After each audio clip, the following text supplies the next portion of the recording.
Hello and welcome to the Monroe Mythic Clancast. I am Jason Monroe. This is episode 118.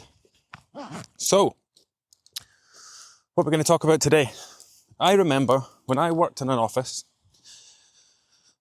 way back when, and I mean way back, like my last job, I worked in a factory.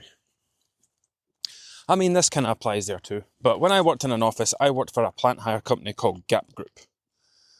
And I was a higher desk controller, which is a glorified way of saying a receptionist. I mean, kinda. So it was a plant hire company. If you don't know what that means, like when people don't want to buy diggers or dumpers or tools and they've got jobs to do, you go to a company that does have lots of those things and hires them out. So I worked on the higher desk there, and I sat at my desk from 7 a.m. till 5 p.m. And I would always get that 2 or 3 p.m. slump. You know what I'm talking about. It's that time where you get sleepy. It's that time when you're at your least productive. It's that time when you could easily go for a nap. And I used to, not used to nap, but I used to sit there at the keyboard and my eyes would be going. It always happened every day at the same time, this is my sleepy time. And way back then, I was 18, 19, 20 years old back then. I didn't know. I just thought that was normal. And then it was the same when I moved into my next job after that, and I worked for a company called Marshall's, working in a big factory, where I was before I became a nutritionist. I was there for 11 years. It was the same. You go for lunch, you come back, you'd sit back down at your station, and your eyes would start rolling around. And you'd have to stand up and slap yourself in the face and walk to the door to get a blast of fresh air, just to try and keep yourself awake. If I'm describing you, if you can absolutely relate to that, then here's what the problem might be. So, you know how blood sugar is a massive craze at the moment? I don't want to lean too heavily into this or make this about blood sugar. It's a big craze at the moment. It was last year, especially with the Zoe diet. And people like the Glucose Goddess and Tim Spector doing the rounds on the podcasts and getting all this attention. Oh, glucose spikes are the devil. You don't want to be spiking that too much. We want to try and sort that curve out. I mean, I hate that what people do is they take perfectly normal, boring, reasonable science and they make it dramatic. That Steve Bartlett, if you know who that guy is, he's one of the guys off Dragon's Den. He has a podcast. And if you see how his media team puts together the trailer clips for his podcasts, it's just like a trailer for a movie. It's just sensationalized. You ever went to the cinema to see a movie after watching a trailer, and the trailer was essentially the best bits? Everything in between was rubbish. That's what these podcast trailers are like. They'll cut to him saying something dramatic with no context, yeah, blood sugar will make you die, and everybody goes, "What? Oh, I need to watch that episode."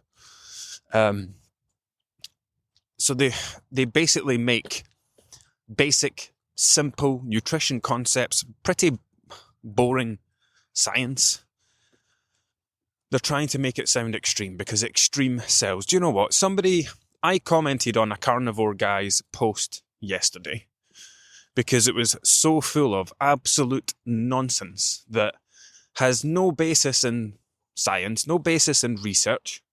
It was just a guy saying, I do this thing and this thing makes me feel like this and it's going to make you feel like this.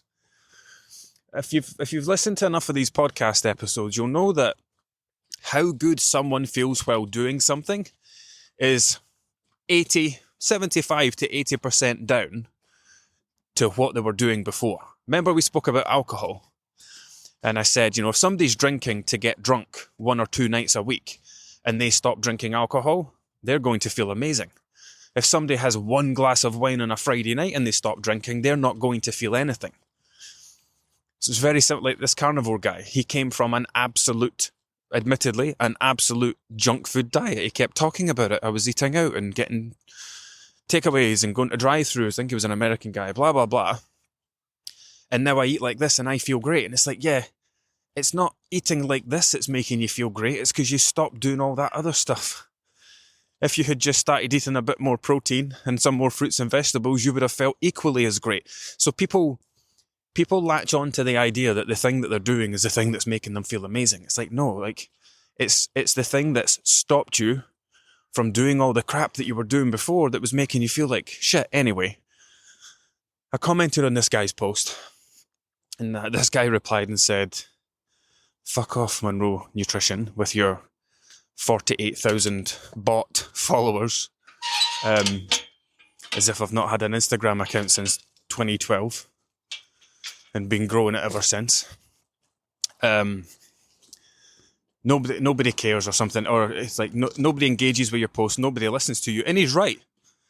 It's not that nobody listens to me, but he's right that I don't get any engagement. And it's not because there's anything particularly wrong with my content. I put out good information, I put out helpful information. It still generates clients that come into the Monroe Method that I get to help and go on to have great success. But I will never get hundreds of thousands of views. I will never get an Instagram reel that hits 1.2 million views because I'm talking about somebody's mindset or because I'm talking about balanced eating. The algorithm hates anything that is remotely factual because facts don't sell. Facts are not sexy. Telling people that they will not be able to maintain their weight long term if they don't start eating fruits and vegetables, people don't want to hear that. So the algorithm doesn't get behind you. That's how Instagram works, right? You put out a piece of content, Instagram analyzes the content, it sees how it does for the first hour. Is this going to fly? Is it not? Is this something we want to back? That's what the algorithm is. It's essentially a betting game. Instagram bets on the posts that will get the people to stay on the platform for longest and the most, and will share things and engage the most, because that's what gets people to stay on Instagram for longer, so that you can put more ads in front of their eyes and make more money. That's how it works. So he's right. Yes, I have 48,000 followers, and every post that I put up gets put. So see if I put up a single image post, it gets put in front of about 500 people. Like yesterday, I put up a post, a single image, and when I checked, I don't know, something like 22 people liked it. And actually, it only got put in front of 500 people. 48,000 followers. Instagram only showed 500, and that was a mix, right? It was like 300 of my own followers, 200 of non-followers. However, if I go on and start saying something's going to make you die, and it's like totally... This is where people get really clever with the algorithm. So I actually commented on a post today, and it was some fitness instructor. It popped up on my feed, as it does. Stop eating protein yogurts. And you know what it is? Like just another arsehole walking around a supermarket, picking up food, demonizing it, telling you why it's bad for you, right? It's like, this is why I'm not great on Instagram. Like, I don't do what's popular. I don't do what's trending. I don't challenge facts. I don't challenge science. I would not walk into a supermarket and pick up a loaf of bread and say, stop eating this bread or you will die. That would get millions of views. But it would also be wrong. But anyway, this person was in Aldi or Lidl, came walking out the fridge. Stop buying these protein puddings. They are not helping you, whatever. Do this instead. And it was good, actually, because there was numerous nutritionists in the comments. But this is the point. This is what they do. See if you have that much of a brass neck that you, like, if you can handle it, if you're thick-skinned, if you can deal with the fallout that you get on social media, you can walk into a supermarket and do that kind of stuff. Because I remember I went to this conference thing, and I'll get back to the 3 p.m. slump stuff, I promise. I went to this conference thing, and it was all about like marketing, growing your business, getting in front of the right people, getting the right clients, how to do that effectively, what things to post about and talk about. And there were two guys there who are killing it on Instagram, who have really cracked the whole, like, but they're good at it. Like they talk in a science-based way, a factual-based way, but they also do it in like an argumentative way, because they're basically masters at tricking people into commenting on their posts. They'll write something and, they'll have a script for their reel, they'll have their props, they'll have their explanation, but then they'll also have their caption. And it's almost as if they're like challenging people into an argument, but in a very subtle way. And the thing is, the people who read it for what it is and see that it's great content and great information, they'll comment and go, thanks, this is great, light bulb moment, blah, blah, blah. And then the people who don't like it, the people who don't agree with it, who maybe have different views, they take it as the challenge. They read it in a different way because they've got a different narrative going on in their head because they have different beliefs. And they're the ones, the argumentative ones, are the ones who drive the engagement, because they say something arsey, then somebody else will come in and reply to that. And then if you've got hundreds of people on your post, all having hundreds of different conversations with one another, using your post as a chat room, Instagram says, wow, this is going to fly. Let's keep pushing this. Let's keep putting this in front of people. Let's make this one of those ones that gets to 1.2 million views. And it gets to 1.2 million views and the accounts grow and grow and grow. But the sad thing is that doesn't happen to people like me. People like me who actually put out helpful information, who's not walking around a supermarket telling you everything's going to kill you and you need to stop eating it. Those are the people that end up with millions of followers. And ironically, they're the people that do the most damage. So yeah, I don't know how I got onto that. I just made whatever I said made me think about that guy that replied to that thing. But yeah, balance is not sexy. Helping people learn how to actually incorporate fruit and veg into their diet so they can have a healthy, balanced diet for the rest of their life, it's not sexy. People want extreme rules. I want someone, I want a coach that's going to tell me to cut this, this, and this out my diet because it's going to give me crazy results. People love that. But sadly, if that's what you're here for, I'm not that guy. Anyway, back to the 3 p.m. slump stuff. So, I know how I got onto that now. Christ, that was a bit of a tangent, wasn't it? Yeah. So the 3 p.m. slump, I don't want to make this all about blood sugar, but it does have a place, and it is something I'm starting to talk about more with the guys inside the Monroe method, with the explanation basically. And it's not, if there's one thing I'm good at, it's dumbing down nutrition concepts, because sometimes they even go over my head when they're too advanced. But this stuff is pretty basic, right? So if you do not eat fruit and vegetables, if you have a lack of fibre in your diet, which, by the way, the vast majority of adults in the UK do, a healthy range of fibre in adults is 30 to 50 grams a day. 80 grams a day is when we reach the point of diminishing returns, and they don't encourage you really to go much more than that. Not that anybody would ever get there, because the average fibre intake in the UK amongst adults, I think it's 13 grams in women, 16 grams in men, or 14 in women, 16 in men, and the average is 15 grams. So for context, the recommended level for 2 to 5-year-old children is 15 plus grams per day. So the vast majority of adults in the UK are getting 2 to 5-year-old levels of fibre into their diet, and it's not enough. Now, let's not even get into the role of fibre, how it aids digestion, how it reduces numerous negative health outcomes, or any of that stuff, right? Just think of fibre like this.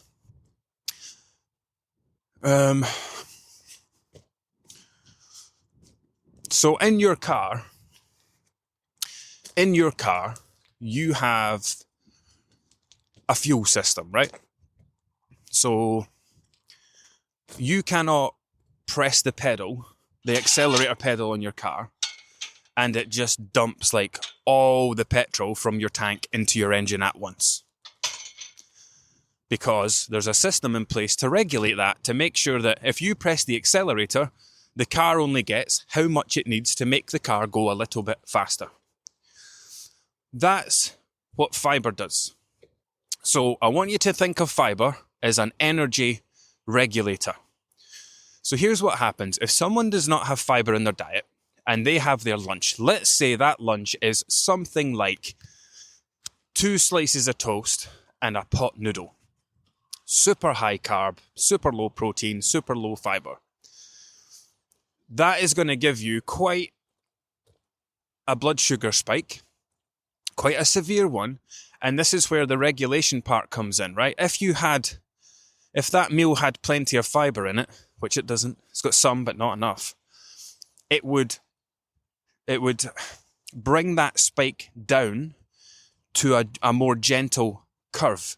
So it's the same when you eat sweets or chocolate or Haribos, right? If you just eat that by itself, yes, you get that sugar boost, but it's like, here's all the energy all at once, and you feel hyper and everything's great, and oh my good, this is such a rush. But what happens directly after the spike? You get the crash. And this is where a lot of this 3 p.m. slump comes from. It's from people eating lunches that are quick and easy, like going to a vending machine and getting a packet of crisps and a chocolate bar. That's their lunch. And they get that big spike, and an hour or two later, they're crashing. And this is why we get that 3 p.m. slump. So, instead of getting all hyped up about blood sugar and all the rest of it, what if instead we just focused on making sure we were getting fibre throughout the day? What if we started our day with a bowl of bran flakes or all bran or fruit and fibre or a protein yogurt and some banana, something well balanced, right? The energy that you get from that, it will be a steady and consistent release throughout the morning. There's no ups, there's no downs. It's a gentle wave. Think of it like more of a curve that goes up and down, because you've given your body the tools that it needs to regulate the calories that you're consuming. And that's ultimately what it is. Like, yes, you can eat anything you want and lose weight. You can eat anything you want at any time. But how you feel when you eat those foods is dependent on the way you balance them. So I work with a lot of people who feel like they're lacking energy. They're feeling sluggish and tired and lethargic, but they're also consuming thousands of calories. They're consuming more energy than they need. So logically, you would think, well, if I eat more and that food contains energy, then I should have more energy. And it's not the case, because if you're not eating the right way, in a balanced way, then you're not giving your body the tools, the mechanism to process that energy, to make sure that you can tap into that energy when you need it, instead of just saying, right, you've not given us the tools to deal with this, so we're just going to dump it on you all at once. And in 2 hours' time, all that energy is going to be gone. You're going to feel like shit. And this is where sugar cravings then kick in. So, especially this month, we're into February now, but at the start of January, or at the end of January, lots of people have been doing when people come in and do a 30-day trial, I ask them to kind of give feedback at each point. So day 8, day 16, and day 29. And even at check-ins, like, most of the feedback I get is that people talk about how less bloated they feel, how less sluggish they feel, how much more energy they feel like they have. They're no longer feeling tired at the end of the day. Someone said yesterday that someone's actually having trouble sleeping at the moment when they didn't before. What they said to me yesterday was, normally at night, when I go to bed, I am exhausted and I fall asleep instantly. Now it's actually, I'm struggling a little bit to get to sleep. I'm like, yeah, because you've got more energy now. You were absolutely draining yourself with the way you were eating before. And now you've got a much steadier release of energy throughout the day. Now you need a bedtime routine. Like, she's gotten so used to exhaustion being the thing that helps her get to sleep. Like, you know how we talk about, like, not scrolling your phone before bed and watching TV and blue lights and blah, blah, blah. Plenty of people can do that because they're so exhausted that the minute they switch those things off, they can go straight to sleep.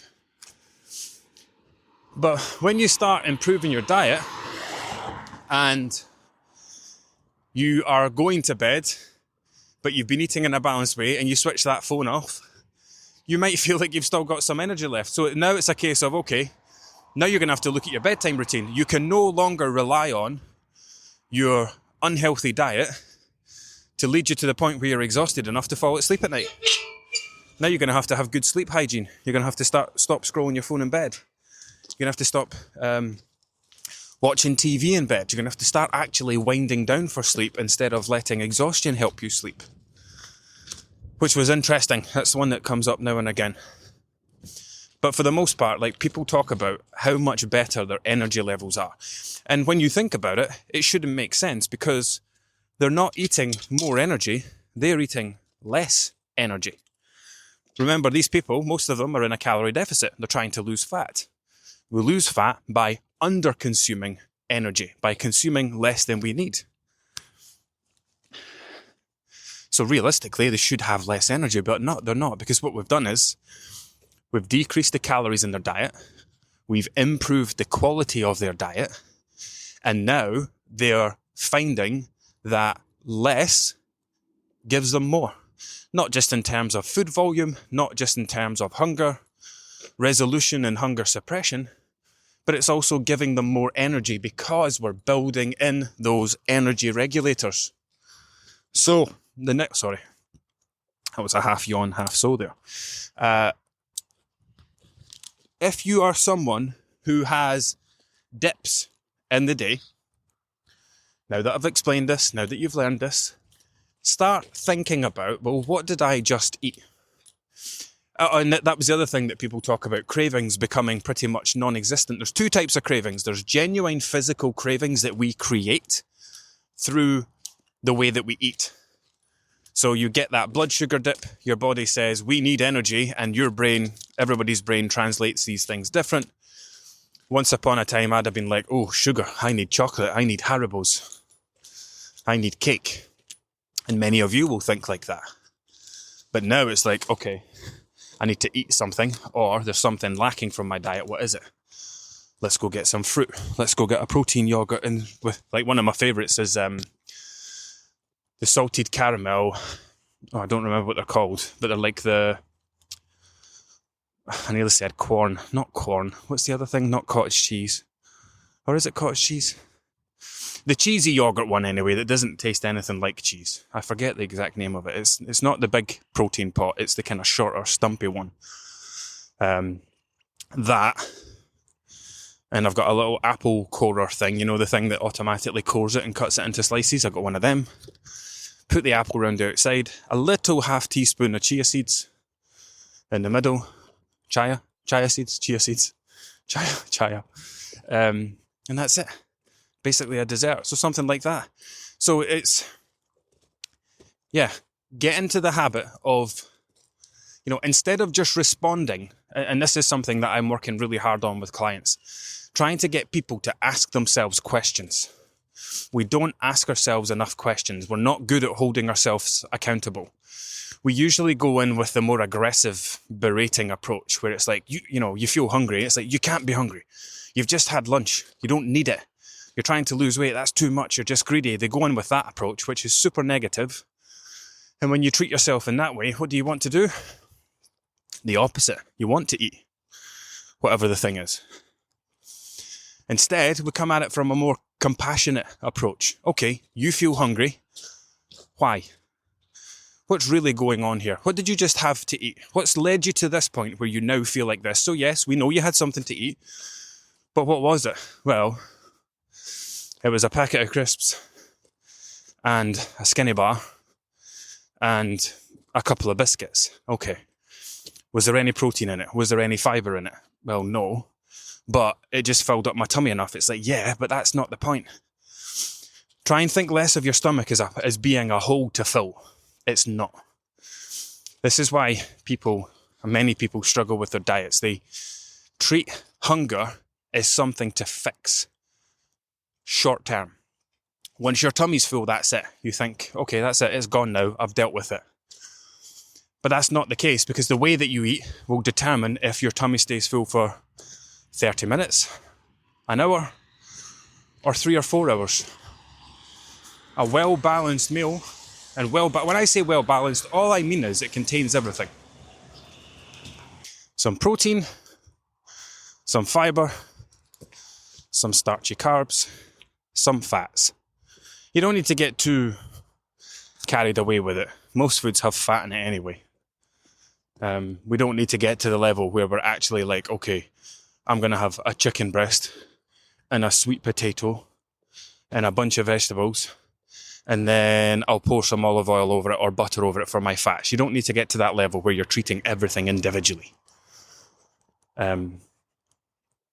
If you focus more on the protein, vegetables and carb side, you're probably going to get some fats anyway. Most people do not have any trouble with fats in their diet. And remember, fats are important because they help slow down gastric emptying. So protein helps keep you full, fibre helps keep you full, dietary fat helps slow down gastric emptying, which means slow down the amount of time it takes for that food to leave your tummy.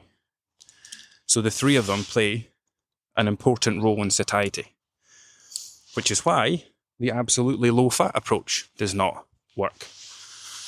Because your stomach empties quicker and you feel hungrier sooner. Anyway, so if you're someone who's getting to those points in the day, maybe for you it's like you have breakfast at 7 and you're hungry again by 9. Or you have lunch at 12 and you're hungry again at 2. Take some time to think about what it is that you're having for that meal. Get into the habit of solving hunger for hours, not minutes.